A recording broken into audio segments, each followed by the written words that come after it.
It's Mission Month, thus this night on Solidarity in Mission. Céad míle fáilte. On this Zoom, we have three special guests or panelists. Martina Donoghue from Trocaire, but really from Barraduff. Eddie Sheehy from Killarney, telling us about the Kenya Education Project. And from Lima, Peru, coming to us live, Columban missionary priest Peter Hughes. Even though he spent half a century in Latin America, he's really from Mayo. If it's your first time on Zoom, and I have to admit, I'm pretty new to it myself, a few things that you need to know tonight. There's a little button with Q&A at the bottom of your screen if you take a look there. And if you click on that, you can type a question at any time and submit it to the panel. Later in the night, we'll take a few questions and we'll pass them on to the panel guests. So Frances Rowland in the background will be taking in your questions and she'll submit them at a later stage. So just take note of your Q&A at the bottom of the panel. You also have a little view button up in your top right corner that you can change to see more or less as things go on.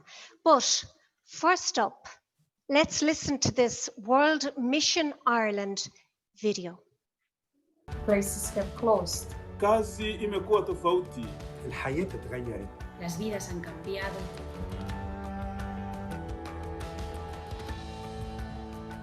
But let us tell you something.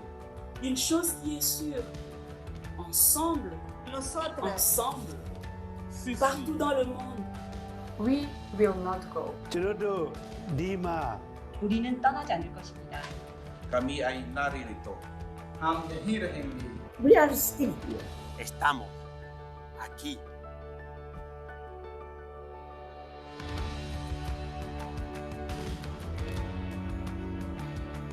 저도 디마 신임에.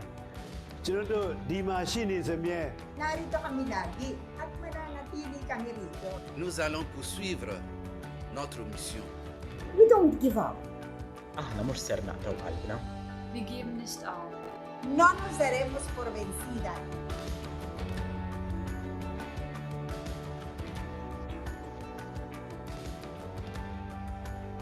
أنت تحسب لدين الحاجة هي impossible. Yeah, we know something about challenges. Na kile tumejifunza katika utume. Y es que con Dios nada es imposible. Nothing is impossible.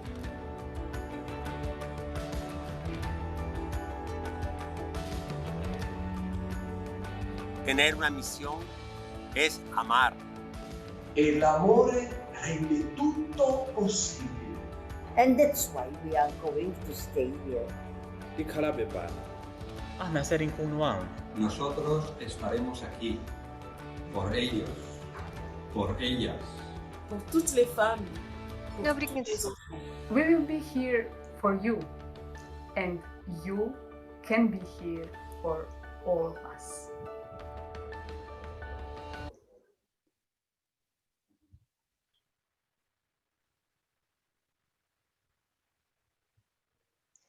Welcome back. We would like you to participate tonight, and I've told you about the Q&A button at the bottom of your screen. So make sure if you have a question later on that you submit that. But also, we just want to keep you alert, and we have a little poll now with a question that's going to appear on your screen, and we're inviting every one of you to just tick the appropriate answer. It's just a way of keeping you alert, and it's also telling us a little bit about you. So that will come up just now on your screen, and you get an opportunity to fill it in.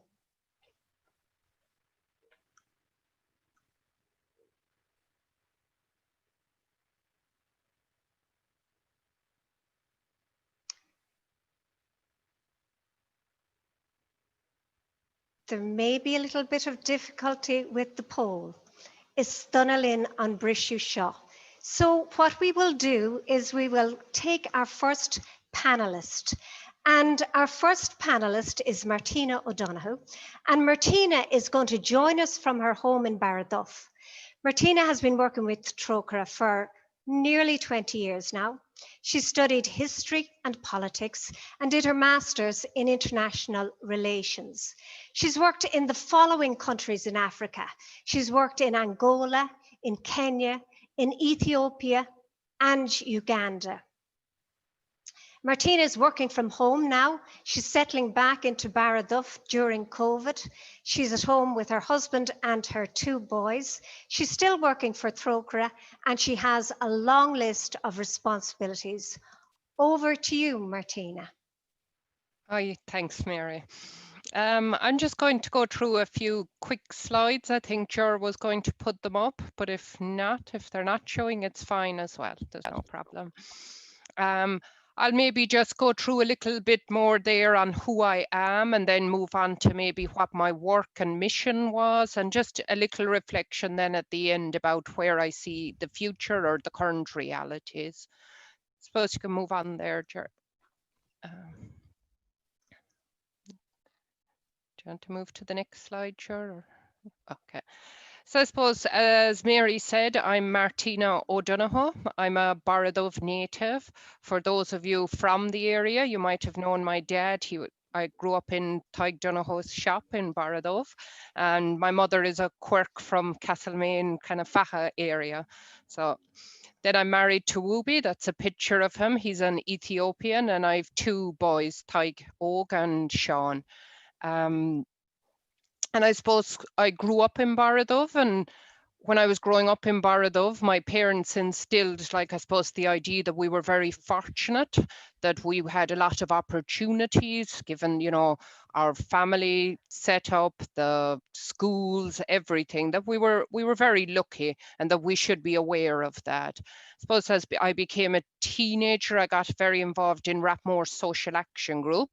And I suppose here again, it highlighted to me how fortunate I was, that not everyone in our community was as fortunate, and not everyone in the world was as fortunate as I was.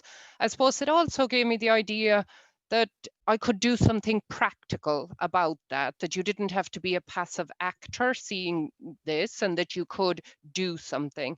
And I suppose that's where my own personal mission grew, the idea that I could make a positive change. I suppose that's what drew me to Trocaire after I'd finished university, that I wanted to make some sort of change. Do you want to move on there, Ger?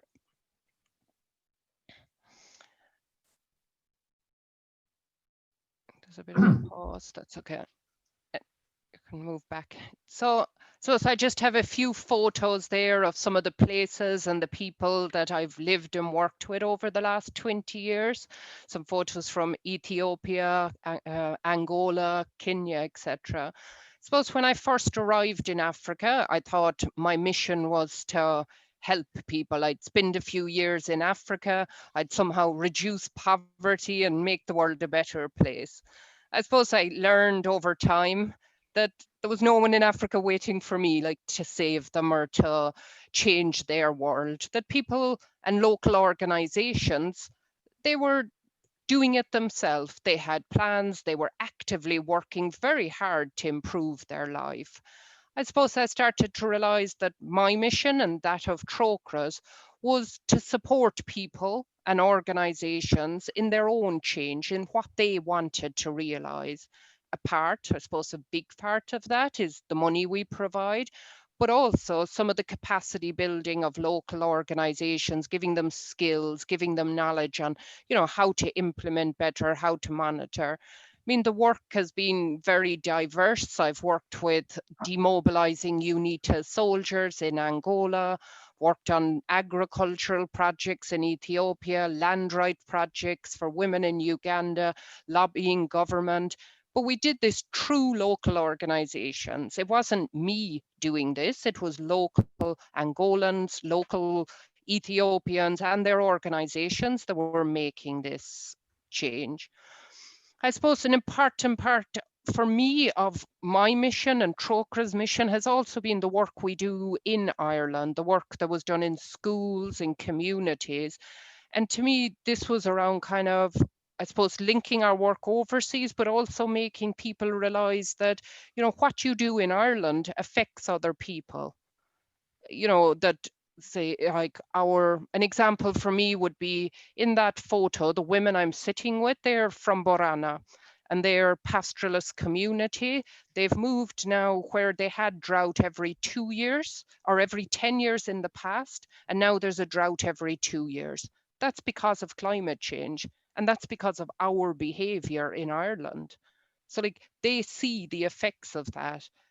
Life is more difficult for them. It's harder to make them changes. It's harder for them because of our consumption.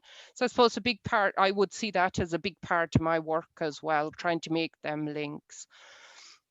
I suppose Trocaire is the church. We are the Catholic Church. We're part and parcel of it. And over the years, people have often asked me, like, am I involved with evangelizing? Is that part of my work? And I suppose for me, it's clear that it's not. It's not Trocaire's mission. It's not the work the church asked us to do. Like, our work is focused on social justice. It's about supporting the local partners to empower people to live, whether it's free from poverty, free from violence, to get basic needs met in emergency. And to me, this is a huge part of what the Catholic Church's mission is.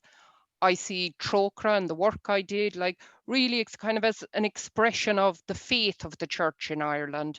I believe I'm a Christian. I believe it's my duty to help other people. I believe people have the right to receive that support. They're not beholden to me. They're not, don't have to be grateful. Like, they have the right to that support just because of their humanity. They don't have to share the color of skin. They don't have to have the same beliefs as me, the same culture as me. They just have to be human in order to receive that right. We're all part of one family. I suppose you can move on there, maybe, Ger. I suppose this last slide, I took this photo when I was in northern Ethiopia, and the lands around there are work we did on natural resource restoration work. But also for me, it's a symbol of hope, the rainbow. Like, it's a very difficult time. I realize, like, there's a huge crisis at the moment, both in Ireland and overseas. People at home are facing huge economic hardships, mental health issues because of COVID. It's not easy times. And the countries I've lived and worked in, and I suppose that my family still lives in, my husband's family, my family overseas, they're also facing massive problems with COVID. And I suppose in Trocaire, what we've seen overseas is not just COVID, but the effects this has given to a rise in domestic violence, children missing school, children missing feeding programs that are often run out of schools, governments using it to crack down on opposition and human rights activists. So you could see it as a very bleak thing, but I suppose for me, the rainbow, the hope is that I think the pandemic is our opportunity for people to realize that we are this global family, that we are a global community, we are one family in Christ, and that this me first attitude is just not going to work. We need to see how our behavior affects other people, but also we need to be active in giving people opportunities. We need to be active, not a passive actor in this. So I suppose that's how I see my mission. That's how I see it continuing. I suppose I'll leave it there. I think my 5 minutes is up, but if there's questions, you can ask me after. Thank you very much, Martina. Greatly appreciated. We were very interested in everything you had to say there, and I will remind people again of their little question button, your Q&A at the bottom of your page. Forget about our polls. Trump has doubts about those anyways, so we'll just carry on. So thank you, Martina. I mean, a lifetime of experience there. People will have questions for you. You could have talked on any country you've been in at all. We're going to get some singing now. So Ger is lining that up from Father Amos and Father Vitalis. Amos and Vitalis have joined us here in the diocese over a year ago now. It's a year and 3 months. They joined us from Kenya. Could we say that they're on a mission to Kerry Diocese? Let's have a listen to their song. My name is Amos Ruto. My name is Vitalis Barasa. And we are priests from Kenya and currently ministering in the Diocese of Kerry. We are going to sing you a song, a Swahili song, and the title of the song is Shambani mwa Bwana, which translates to In the Vineyard of the Lord. Shambani mwa Bwana mna kazi nyingi, kazi mbalimbali, na kila mtu kile apandacho ndicho atakachovuna. Shambani mwa Bwana mna kazi nyingi, kazi mbalimbali, na kila mtu kile apandacho ndicho atakachovuna. Utavuna ulichopanda, utavuna ulichopanda. Bwana Yesu ndiye mchungaji mwema, utavuna ulichopanda. Aliwaambia wanafunzi wake, mkahubiri Injili, na kila mtu kile apandacho ndicho atakachovuna. Aliwaambia wanafunzi wake, mkahubiri Injili, na kila mtu kile apandacho ndicho atakachovuna. Utavuna ulichopanda, utavuna ulichopanda. Bwana Yesu ndiye mchungaji mwema, utavuna ulichopanda. Utavuna ulichopanda, utavuna ulichopanda. Bwana Yesu ndiye mchungaji mwema, utavuna ulichopanda.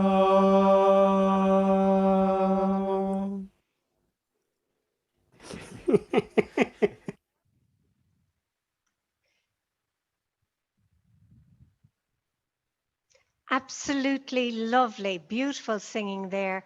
And they sang another song for me, and you can hear it on Horizons on Sunday morning. So I got in my plug there for Horizons.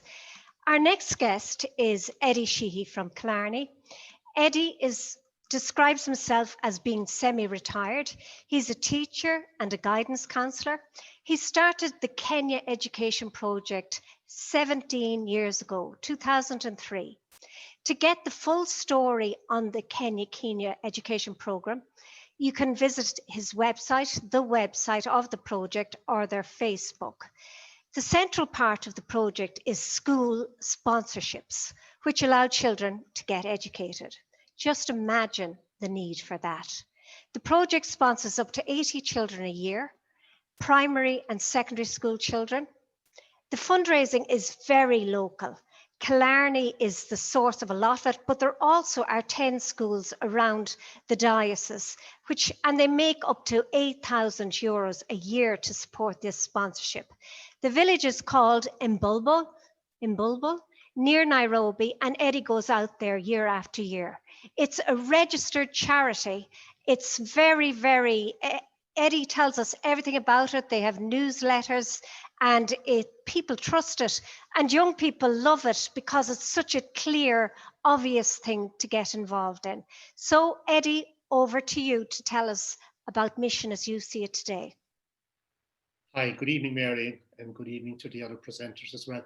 Listening to the two Kenyan priests singing there reminds me of attending Mass in Kenya when I'm there. celebrate. The Mass is a huge celebration for people in Kenya, and the laity play a huge part in the weekly Mass, and it goes on for about 2 to 3 hours. So it's a major event on Sunday. So well done, fathers. So as Mary said, my link is with a little village outside Nairobi. I first went there in 2003, and I was part of a group that visited the country and for sight to get an idea really of mission and what was going on by Irish missionaries in Kenya.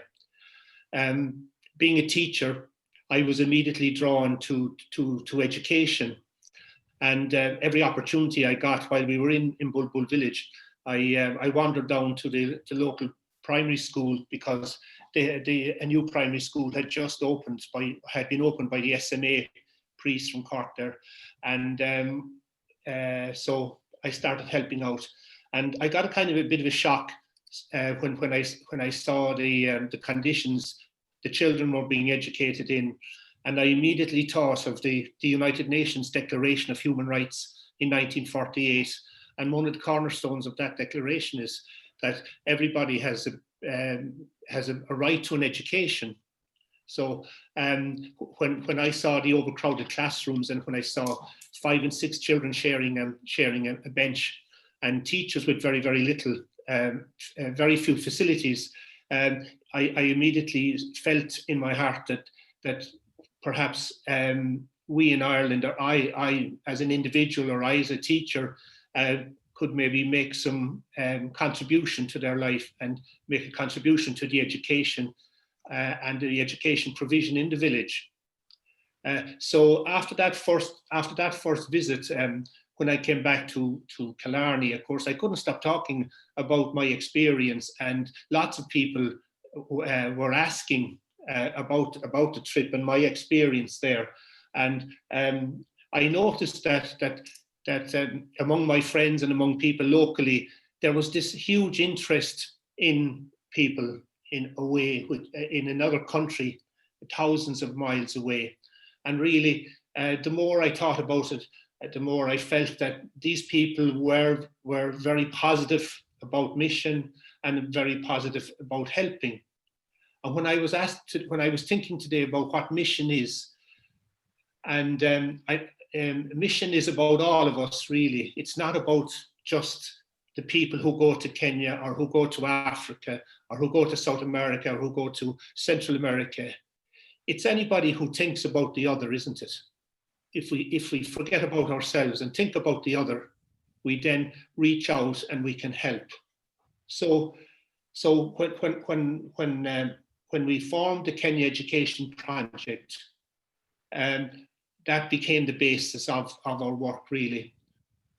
Helping others, reaching out to others, and we reached out through education.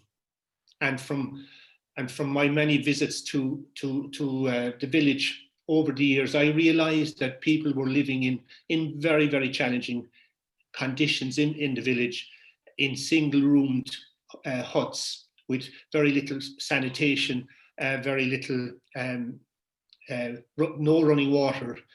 And it was amazing how these young children from those challenged backgrounds and challenging environments were coming into school every day, laughing and happy and full of the joys.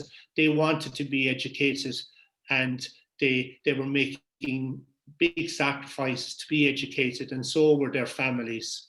So, here in Ireland, I just felt we had so much, and that in a way our education was very privileged. We were very fortunate that we have modern classrooms, a low pupil-teacher ratio, and all the facilities and textbooks and teaching aids that make teaching so much more comfortable in Ireland. So that became the cornerstone then of our response. And in conjunction with the school, we were able to begin the sponsorship program, and that what has sustained us over the years is the generosity of so many people. I'm fortunate that I can travel to Kenya but I have many, many neighbours and friends who never leave their own country, but yet they have this link with mission and are reaching out to others and are making a difference in so many people's lives. And of course, education is the gateway, isn't it? It is the door that opens the world to us all.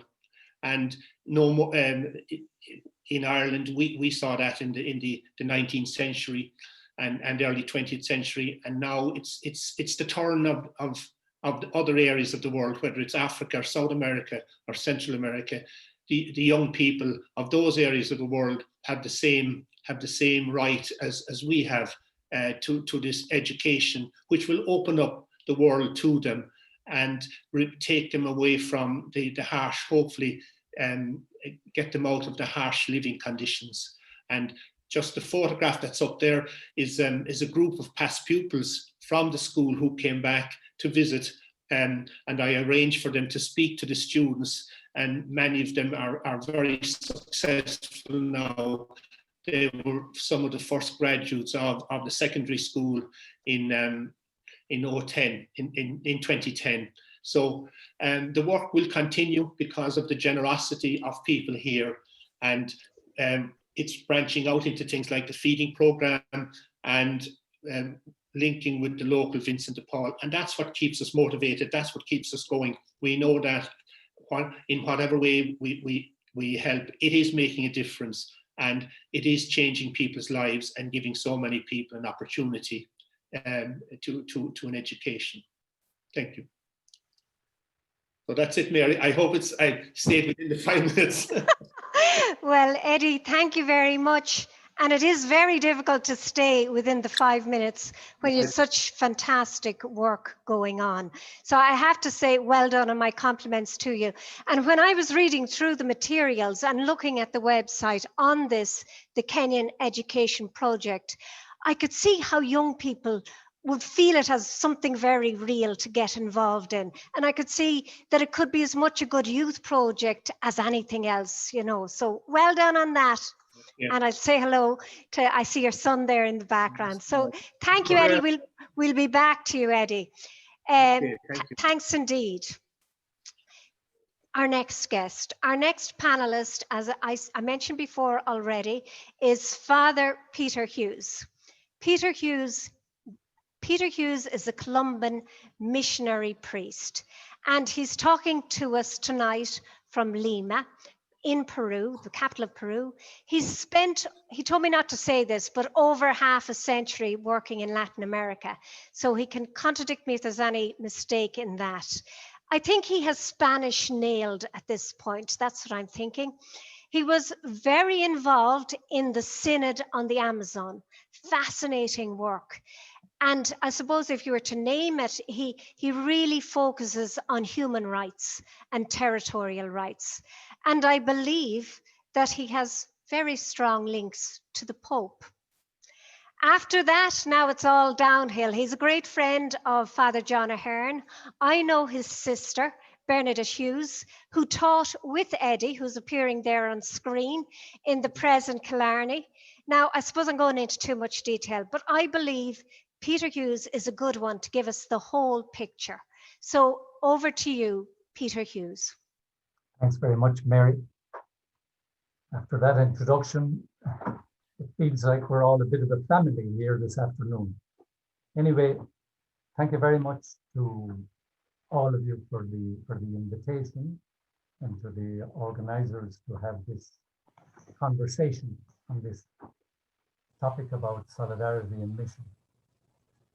While there's not much more that I can say about myself that Mary hasn't already said, I suppose at this stage of my life, you could call me something like a dinosaur, a survivor. People like me years ago were called foreign missionaries. I don't know what you call us nowadays. But anyway, I've spent my adult life here in Latin America, mostly here in Peru, but also in Brazil and in Colombia. For many years, I worked in a big urban slum area built on top of the biggest garbage heap in the inner city of Old Lima, and other slums were built around it. For the last 10 years or so, I've been specially involved in work in relation to the defense of the Amazon, the preservation of the rainforest and the peoples that live in the area. And for me, following on from the lovely things that Martina and Eddie have already spoken of, and I share all their insights, and I really think we're singing and talking out of the same hymn sheet as regards solidarity and mission. But if you were to ask me to put it into a word about what mission is or what it's about, I would say in one word, it's about listening to the cry of the earth and the cry of the poor. It's about seeing and particularly listening to the great issues and areas and concrete realities of the planet that, as we all know, is now in the throes of real threat and suffering and approaching death for its own survival. And on the same vein, mission would not be in any ways complete. And the other 50% of it is listening to the cry of the poor, the marginalized, the ones that are left out, people who don't have rights, people who are the no people in the sense that they're not recognized as such, as citizens and rights. So that's what mission is about. And I'd like to just quote a statement that could be one of hundreds that we heard during the long, wonderful process in preparation for the Synod of the Amazon. And it comes from an ethnic group in a place called Guaviare, which is on the frontier of Colombia and Ecuador and Peru. And there the people said very clearly, and this would be one of many, many, many similar statements. They said, we are earth, we are air, we are water, we are trees, we are part of Mother Earth. Mother Earth has blood in her veins, and Mother Earth is now bleeding because of the extractive industries who are destroying our lands and destroying our forests. These rapacious international companies must change their ways. So that's a verbatim quotation from a group that participated in the whole synod process. And as I say, it could be one of many. So it spells out a kind of a new paradigm that we're all involved in. And here it's universal and it's inclusive, and it goes way beyond separations of that have to do with gender, culture, race, religions, etc. The new paradigm is integral ecology, to be able to listen to the cry of the poor and the cry of the earth. Not two distinct wails or cries, but unified and integrated in each other. It's one crisis that we're living in. And to participate critically In today's world, these are the issues that we are involved in. It's about going into the mystery of life. And as both Eddie and Martina have pointed out, we have to speak in the plural. It's about us. It's not about me. The mystery of life brings us into a relationship of being sisters and brothers to one another, and being sisters and brothers of the trees, the water, of the rivers, the lakes, the relationships, which are now being destroyed by an economic model that pretends in a very deadly sort of a way to bring the fruits of civilization, democracy, progress.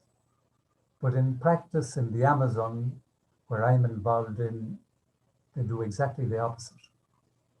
COVID has been particularly cruel here in the Amazon.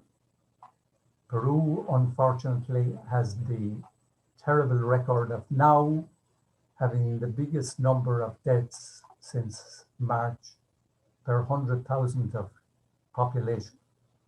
But it's far worse in the Amazon because the state never has been present with the health service. The state is really not a reality for people on the river banks, under the trees, in the small cities that are dotted throughout the Amazon. Mission involves change. It's what Christians call going in another direction. The technical name for it is conversion. And conversion is, it's a big thing if we are going to take life seriously. I don't believe in mission light. It has to become a little bit more serious, I think. And the thought that came into my mind when I thought of this webinar was the impact that people like George Floyd had on all of us when he was killed, when he screamed for his mother and said, "I just cannot breathe." Yeah. We're now involved in a struggle to survive in planet Earth with its people, with a life for all. All lives matters. Black life matters. The life of the earth matters. The life of the poor matters.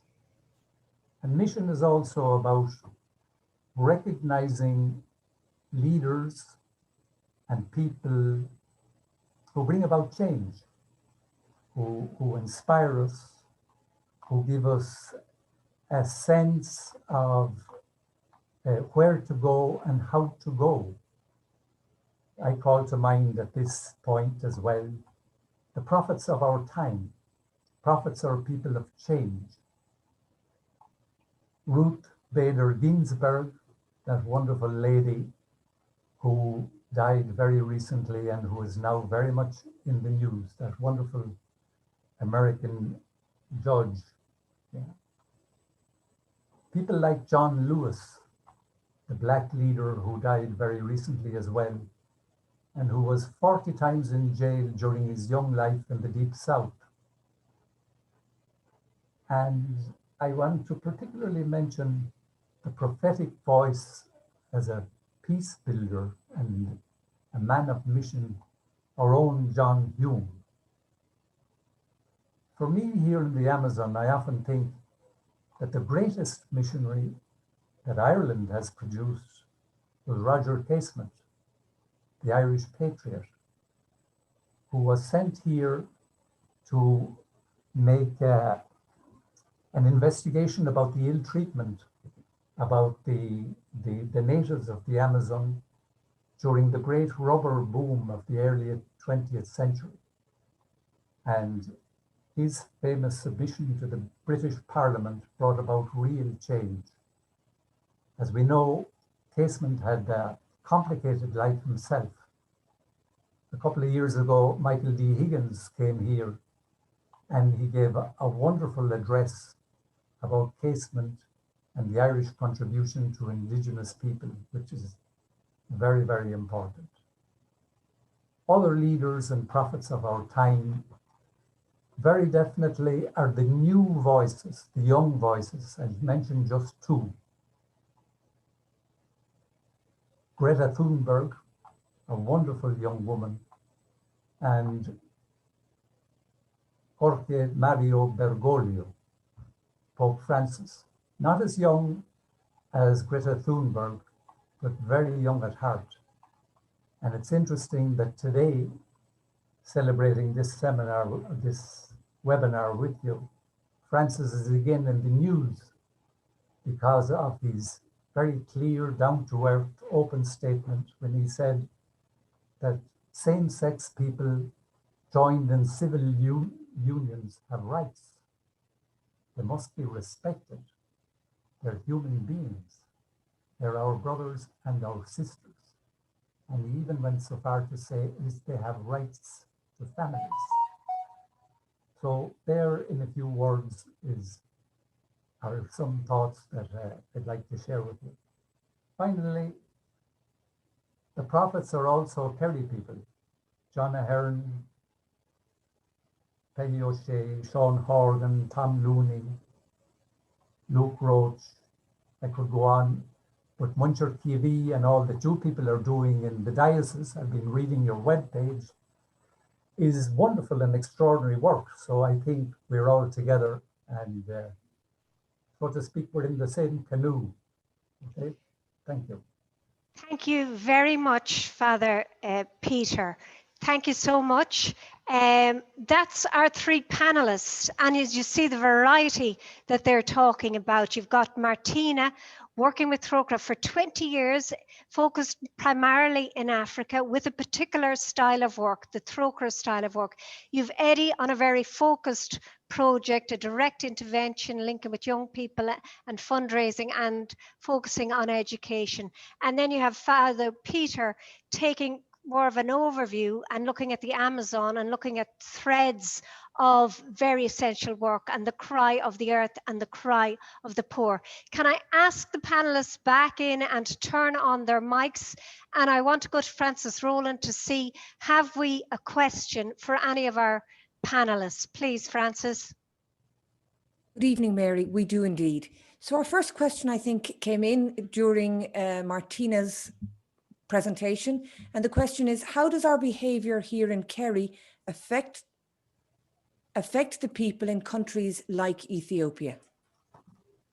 I suppose what I was referring to in my talk was around climate change and just how our use of things like fossil fuels, our excess consumption, like, I mean, it takes energy to, you know, we buy too much food, maybe we kind of excessive food, clothes, everything, all of this kind of uses fossil energy. It, you know, affects our climate change, and the effects of that are seen then in places like Ethiopia. I think Father Peter spoke to it well when he said, like, we're all integrated, like we're all, the effects, you know, are seen in different places. I suppose that's what I was referring to when I talked. Thank you, Martina. Francis, have we another question? We have indeed. The next question is asking, how do we encourage the Irish Church to become more globally aware? Who would like to tackle that? Would any of our three panelists like that? Eddie, come on, give us a kind of a local response to that. You've your mic off anyway. Right? No, it's... Yep, you're on, you're speaking. Could you repeat the question, Mary? Please. He'd gone to sleep, Francis. Oh. Read it out again. So he didn't the think I'd question there, pick him. Go you ahead. need me to go again, Mary? Please, yes. Yeah. Okay, so the question I'm going to put to you this time is, for any of the three of you, how will your good work continue as time goes on? And I suppose maybe it'd be interesting to hear all three of you on that question. You'll not live forever, I suppose. So Martina, how will yours develop from here? And you had a very comprehensive list of several responsibilities you have in your work with Trocaire. What will you do for the next 20 years, Martina? I suppose I don't see the work as relying on me at all. I don't think like I'm a very small part of a much broader picture. I think like the work will go on because Ethiopians, Angolans, all people around the world will ensure it goes on. I mean, Trocaire is about, and I suppose that's what I love about the work. Like we don't do the work. Like there's a couple of foreigners, a couple of Irish people, you know, overseas, but largely what it is Ethiopians, Angolans, and local organizations. So like we support the equivalent of the Irish, you know, Justice and Peace organization, or, you know, the Cancer Society, the health, but local versions of them. So they're building up their own power, they're building up their own resources. So I believe they'll continue doing their own work. I mean, they value the support of Trocaire, they value, you know, the money, the the knowledge, these kind of things, but they don't rely, I think. So you've set up a system of empowerment and you're hoping the people will work for themselves. Yeah, I Francis, know they will. Yeah. Thank you. Well done. Francis, do you have another question? Well, do either of the other correspondents want to speak to that question of how will the work continue post each of them? Okay, Francis, yeah. Eddie? Yeah, well, I have to say it's not a one-man show. My family is involved, and then we have other key volunteers as well, and we have some key people who oversee the work as well. That's part of the charities, the charities regulatory conditions. So and since we started the work, a number of people have visited the project as well and have taken an interest in it, and they go out and spend some time in the school and in the village and in the community, and they're spreading the word, and they come back and they fundraise and they add to it as well, and new people, as I say, have come in, and they energize me and they energize the work of the project. So if I was to take a sidestep in the morning, I know my own daughter and my sons and their friends would carry out, would fly the flag in the future, because they've all been to Kenya and they've all worked in the school, and they've all experienced life in Bulbul village. Well done, Eddie. And Father Peter, have you a response to it? Where should the concentration be from now on? Well, as regards the people living in Ireland, obviously, I don't live in Ireland right now myself, but one of the things that strikes me about the country at the moment, and for the last 20 years or so, is that the Ireland of today is a very multicultural society. People from all over the world, particularly since the days of the dead and gone Celtic Tiger, have come to live in Ireland. And at the beginning of your program, it was interesting to see priests from Kenya, Amos and his friend. Yeah. Who would have thought that that was going to be real? When I was a kid, the only black person that I knew was the mite box and the black baby on top of the mite box that used to nod his head when you put a penny into the mite box. Yeah. So times have changed so much. But anyway, what I'm speaking about is Ireland and migration.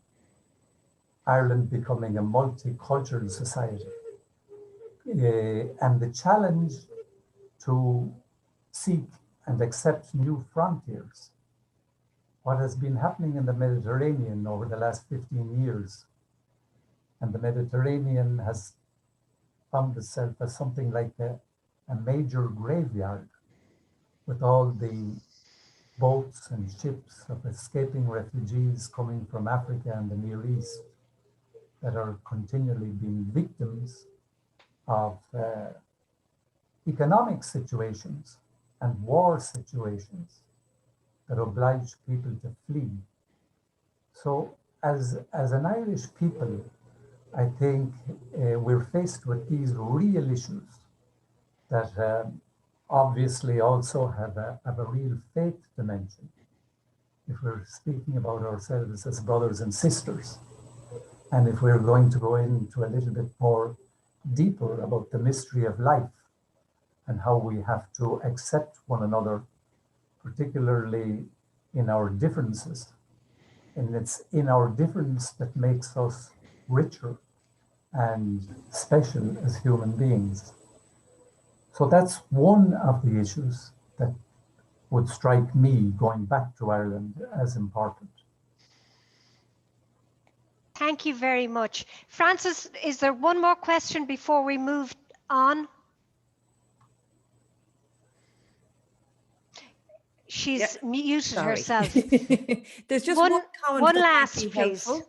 Yeah. Okay. It's saying the extractive industries, foreign big business, are causing untold damage abroad. So it's very important that we speak up from Europe to prevent this, as they're doing something abroad that they could not do at home. And I suppose it relates to that question of what do we need to do as an Irish church to be more globally aware? Martina, would you like to is there anything you want to say to that? Or do you feel you've covered it already?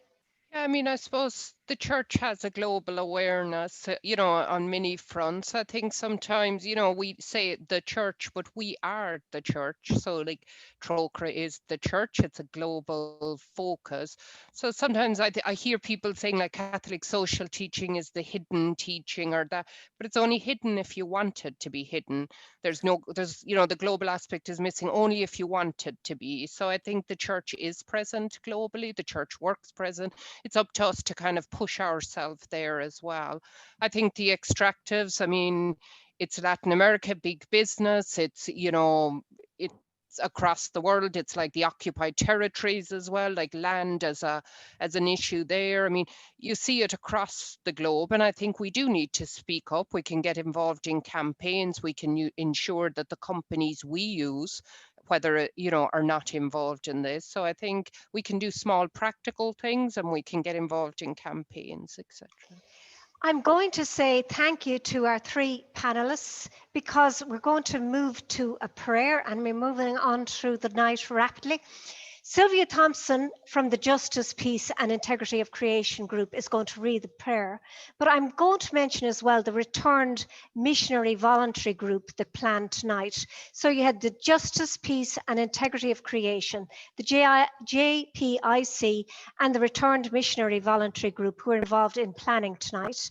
The pastoral team in Killarney rode in to help with Ger on the controls. And I also want to mention Des Bailey, who linked with the two groups, JPIC and the returned missionary voluntary groups. Des would be here tonight, only his mother, Maureen, went to God on Monday. So our condolences to Des and his family. May she rest in peace.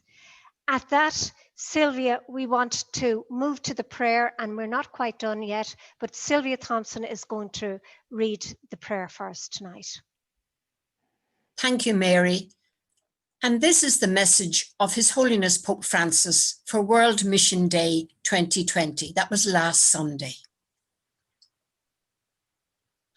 How can I and we respond at this time to the Lord's question, whom shall I send? In this year and in every year, the missionary journey of the whole church continues. And so, in the words of the prophet Isaiah, let us say, here am I, send me, send us. God, you are a God, your heart is always full of mercy. You challenge both the church and all humanity in the current world crisis. Lord, you ask each of us personally to be willing to be sent, because you yourself are love. Love that is always on mission, always reaching out in order to give life.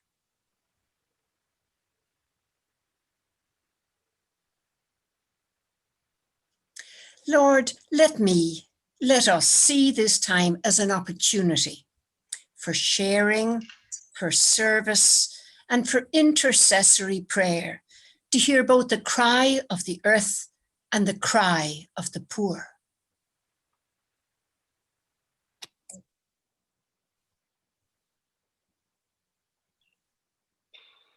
And so we pray, Lord, we pray for all people that they may be ever more open to the needs of their brothers and sisters here at home and throughout the world. We pray for all who are suffering as a result of COVID-19 and for all who are struggling with illness, fear, or isolation, be that in the Amazon, in Kenya, in Angola, wherever, in County Clare this night, for those who have lost their jobs and income, for the homeless and those who lack food. Lord, we pray for all missionaries, especially those Irish missionaries abroad who work to spread the good news. And in the prayer and in the words of Pope Francis, and here we see that beautiful photograph of Sister Mary Catherine from Niger, who's teaching women to make soap, something so simple. May the most blessed Virgin Mary, star of evangelization and comforter of the afflicted, missionary disciple of her Son Jesus, continue to intercede for us and sustain us and give us courage to respond to this call. Amen.